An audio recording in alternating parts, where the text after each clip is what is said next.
Who knew there'd be so many rules to screenwriting?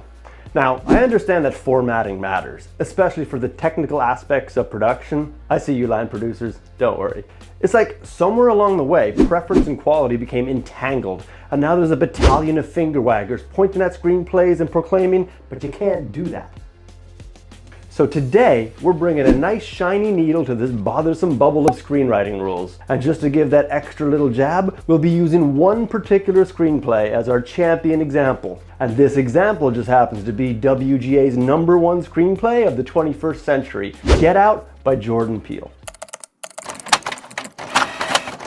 Welcome to Writing Chops, where we cut through the noise and help screenwriters focus on what really matters. And stick around as we break down the myths of screenwriting rules and show you how Get Out shatters them while becoming an Oscar-winning phenomenon. And don't forget to subscribe for more non-BS screenwriting advice. Now, we know these pseudo-screenwriting rules didn't materialize out of thick air, but where could they have come from? Well, the answer is actually pretty simple. Through the rise of screenwriting and story structure lessons such as Sid Field's 1979 classic bestseller, Screenplay. With the publication of this seminal work, a simple step-by-step formula was introduced, and with these guidelines, the rules quickly followed. Sam Wasson has a pretty intriguing theory about the impact these guides have had on screenwriting from the book The Big Goodbye. Sid Field presented the do's and don'ts of traditional story structure with arrested simplicity. And if, in the wake of these insights, Hollywood screenwriters, in greater numbers than ever before, willfully eschewed the innovative for the formulaic, they weren't entirely to blame. Writers had to sell, and Field unintentionally had written a buyer's manual for nervous executives looking to cover their asses. Although it is a little salty, I do think there's quite a lot of truth in this sentiment. These story structure and screenwriting guideline books have helped countless, seriously countless screenwriters generate ideas, break their stories, and sell their projects. However, these guides have also helped create a false concept of what a script should be, and with it became a box-ticking exercise that eventually led to the rules. But enough backstory, let's start breaking some rules. Rule number 1, don't use we see or we hear. This rule. Can we finally agree to put this rule to bed once and for all? Tuck it in, turn off the lights, good night, and goodbye. We see and we hear people across the industry constantly spouting the screenwriting rule that you shouldn't address the reader by using phrases such as we see or we hear. But here's the thing, this isn't a question of right or wrong. Instead, it's a creative choice that some writers adopt in their work and some don't. Plain and simple. And if anybody tries to tell you differently, then just point out Get Out as an example. We hear the song Run Rabbit Run. We hear nothing except a heartbeat. We hear the struggle. We see a quick flash. We hear a crash. That's 3 we's in one paragraph. So can we just break this rule finally and say it's a choice for your voice? Rule number 2, typos are deal breakers. Now wait, hold on. Of course typos are bad. Of course. As a screenwriter, we are professional, meticulous, and attentive. We strive to deliver the highest quality of projects.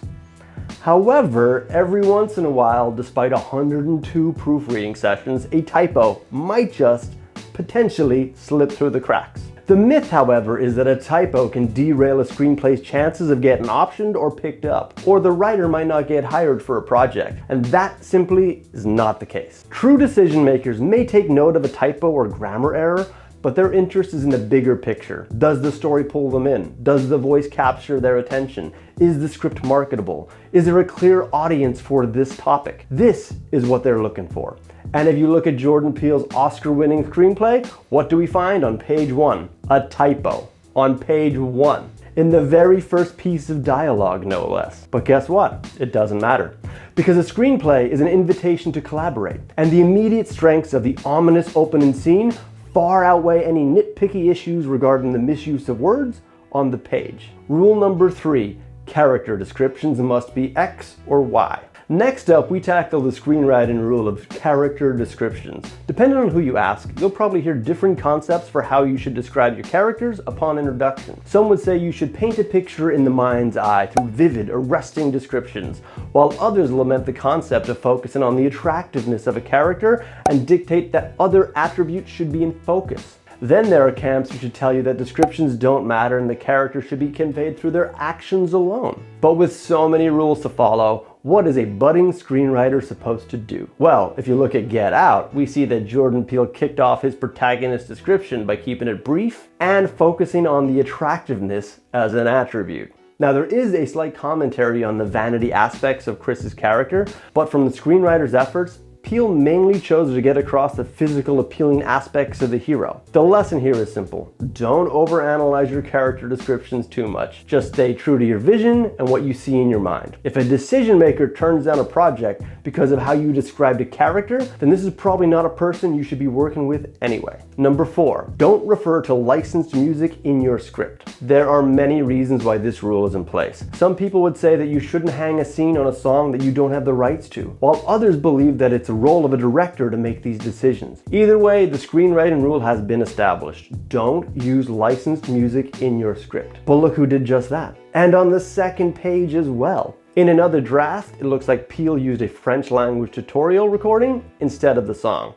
But in this version, it's the song Run Rabbit Run. Now, in fairness, for this rule, context does matter. Is the licensed music an integral part of the scene? If so, you should probably get the rights before promoting your work. The only rule that matters. When it comes to screenwriting, there are no hard and fast rules. Obviously, too many typos would make someone question your level of skill. An ignorant or confusing character description might cause alarm bells to readers. And relying too much on we see or we hear might take a person out of the thrust of the narrative. But don't be dismayed, dissuaded, or discouraged into thinking that a creative choice or even a slight error will bring a great story down. The real decision makers understand that there's more to it than that. The only screenwriting truth that matters is write a compelling story that you would love to see. And the only screenwriter truth that matters is it doesn't matter how good your story is. If you don't learn how to properly connect with collaborators or decision makers, then your story, as compelling as it may be, will remain unread. We should make a rule about that. Thank you so much for watching. If you enjoyed this chop, please hit that like button, subscribe, and drop a comment sharing your favorite screenwriting rule to break. And check out the description to access a link to Jordan Peele's script, as well as other resources to help you hone your writing chops. My name is Chris Brennan. Now go out there and break some rules.